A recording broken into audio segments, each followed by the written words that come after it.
어둠이 채 가시지 않은 새벽 4시, 고요를 찢는 비명과 함께 이모님은 자리에서 일어났습니다. 꿈속에서 이름 모를 산등성이를 굴러떨어지다 바위에 머리를 지디겨지는 생생한 통증. 깨어난 후에도 이마는 마치 낙인이 찍힌 듯 지끈거렸고 방 안엔 낯설고 습한 흙냄새가 감돌았습니다. 그것은 단순한 악몽이 아닌 신신의 제자에게 보내는 불길한 선몽이었습니다. 해가 중천에 뜨기도 전 신당의 문을 거칠게 두드린 건 공사 현장의 먼지를 잔뜩 뒤집어 쓴 목수와 보조였습니다. 그들의 얼굴은 잿빛이었고 온몸에선 형언할 수 없는 악취가 풍겼습니다. 사람 좀 살려주시오. 그 집이 이상합니다. 목수가 떨리는 목소리로 뱉어낸 이야기는 기괴했습니다. 산중턱에 자리 잡은 외딴 집을 리모델링하러 들어갔는데 마당에 들어서자마자 코를 찌르는 비린내와 오줌 냄새가 섞인 독지가 진동을 하더라는 겁니다. 마스크를 2겹, 3겹 겹쳤어도 그 냄새는 폐부 깊숙이 박혔고 급기야 건장한 부조는 현장에서 피를 토하듯 구역질을 하며 쓰러졌습니다. 이상한 건 그뿐만이 아니었습니다. 집주인은 연락 두절이었고 밤마다 빈집 안쪽에서 누군가 쇠문을 손톱으로 긁어대는 소리와 함께 살려달라는 비명이 들려온다는 것이었죠. 이모님은 직감했습니다. 이건 사람이 살려고 고치는 집이 아니라 무언가를 썩히고 가두기 위한 무덤이라는 것을요. 며칠 뒤 이모님은 목수들을 앞세워 그 집으로 향했습니다. 산 초입에 들어서자 꿈속에서 보았던 그 기괴한 지형이 눈앞에 펼쳐졌습니다. 녹슨 철문 너머로 흘러나오는 공기는 이미 이 세상의 것이 아니었습니다. 차갑고 끈적한 냉기가 뒤통수를 훑고 지나가는 순간 등 뒤에서 철문이 철컥하며 잠겨버렸습니다. 밖에서만 열 수 있는, 안쪽엔 손잡이조차 없는 기괴한 구조의 감옥이었습니다. 어이, 목수 사장님, 문 열어! 이게 뭐하는 짓이야?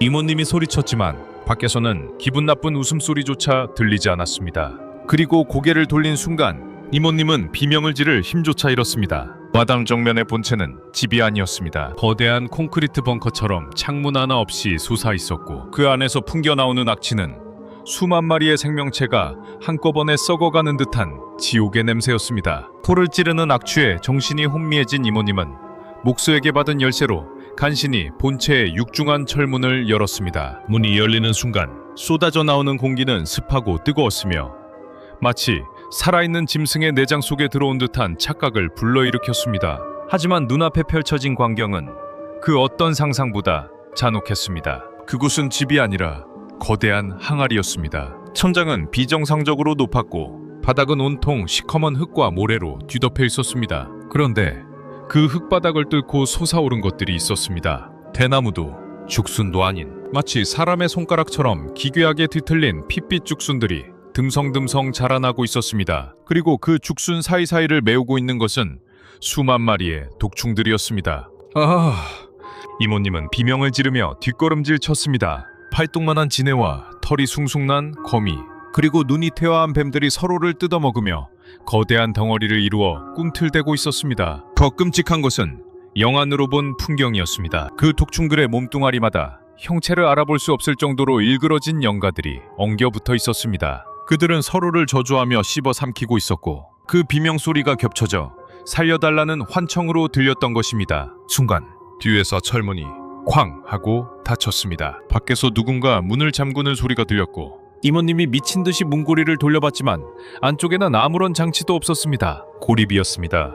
그때였습니다. 그러게 내가 오지 말라고 했잖아. 천장을 울리는 호통 소리에 고개를 드니 꿈속에서 보았던 그 할아버지가 공중에 뜬 채 노하고 계셨습니다. 할아버지의 몸은 수많은 자창으로 가득했고 그 상처마다 독충들이 파고들고 있었습니다. 여긴 산 사람을 제물로 삼아 고독을 만드는 판이야. 무당 하나 집어넣어 마지막 촛불을 끄려는데 왜 기어들어와? 할아버지의 외침과 동시에 죽순 사이에 있던 독충들이 일제히 이모님의 발끝을 향해 파도처럼 밀려오기 시작했습니다. 이모님은 미친 듯이 철문을 두드렸습니다. 손톱이 깨지고 피가 맺혔지만 문은 요지부동이었습니다. 휴대전화를 꺼냈으나 신호는 마치 누군가 가위로 자른 듯 4, 3, 2, 1 순식간에 사라졌습니다. 죽음의 공포가 목을 죄어오던 그 순간 할아버지가 손을 뻗어 철문을 내리쳤습니다. 스르릉!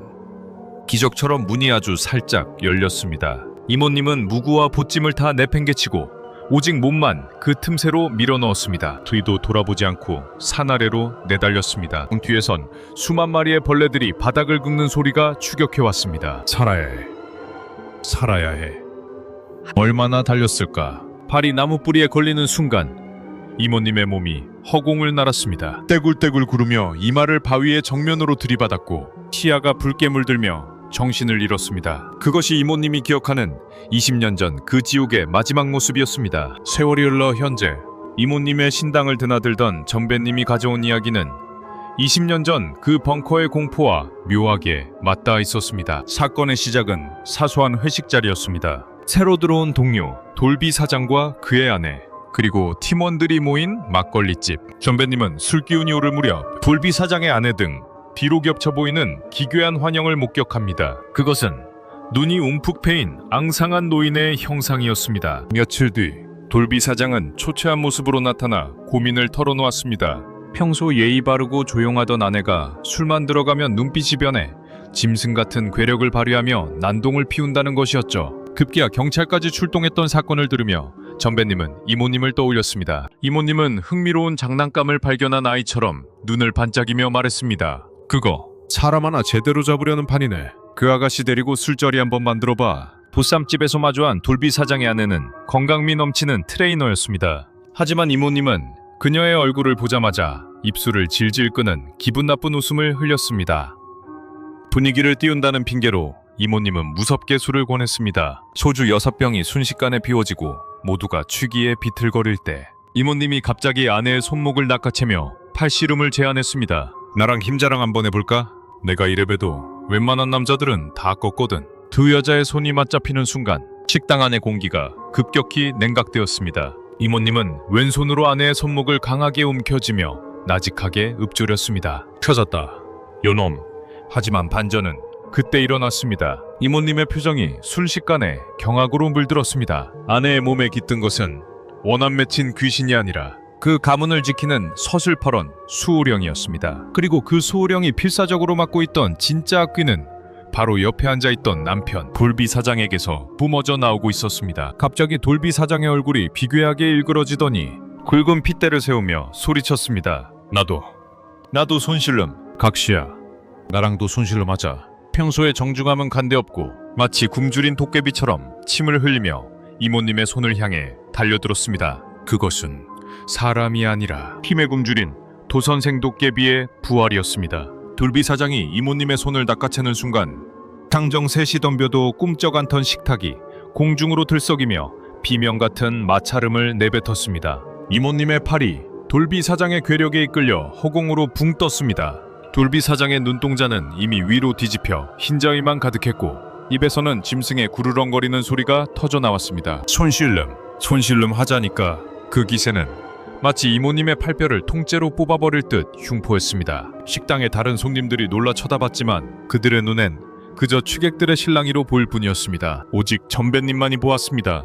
돌비 사장의 등 뒤로 솟아오른 삐죽한 두 개의 뿔과 붉게 충혈된 채 이모님을 집어삼킬 듯 노려보는 거대한 도깨비의 형상을. 하지만 이모님은 당황하지 않았습니다. 오히려 차갑게 식은 눈으로 돌비 사장을 응시하며 입술을 달싹였습니다. 해실.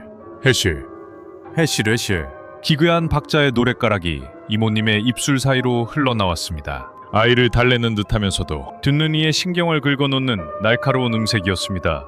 해실은 크게 웃는다는 뜻이지만 무속의 비기에서는 악귀의 기운을 분산시키고 그 영악한 자존심을 짓밟는 조롱의 주문이기도 했습니다. 이모님은 돌비 사장의 손을 잡은 채 힘을 주는 대신 오히려 몸을 흐느적거리며 그를 비웃었습니다. 아내, 나 너랑 안 놀아. 네가 아무리 힘써봤자 난 너랑 손 안 섞을 거야. 해실.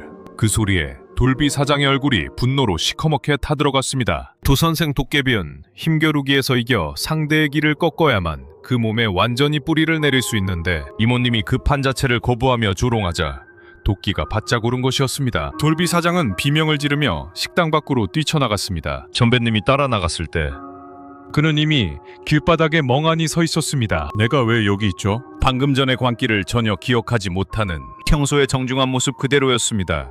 이모님은 땀을 닦으며 전배님에게 속삭였습니다. 저 남편, 보통 거물급 귀신이 붙었던 게 아니야. 아내 몸에 있던 할아버지는 귀신이 아니라 저 도깨비놈한테 남편이 잡아먹힐까봐 온몸으로 막고 있던 소령이었던 거고, 결국 20년 전 그 산속 벙커의 진실도 드러났습니다. 그곳은 누군가 거대한 권력을 찬탈하거나 기업을 무너뜨리기 위해 수많은 영가와 독충을 비벼 만든 고독의 재단이었습니다. 이모님이 그곳에서 탈출할 수 있었던 건 그 안에서 희생된 어느 노 무속인이 자신의 마지막 실력으로 이모님을 밀어냈기 때문이었습니다. 무당은 신이 아니야. 그저 인간의 욕망이 만든 지옥을 대신 치우는 청소부일 뿐이지. 이모님은 씁쓸한 미소를 지으며 남은 막걸리를 들이켰습니다. 돌비 사장 부부는 평화를 되찾았지만 이모님의 이마에 남은 그날의 흉터는 여전히 비가 오는 날이면 붉게 타오르며 경고합니다. 인간의 욕망이 멈추지 않는 한 산속 어딘가의 벙커에서는 지금도 또 다른 고독이 자라나고 있을지도 모른다고 말입니다.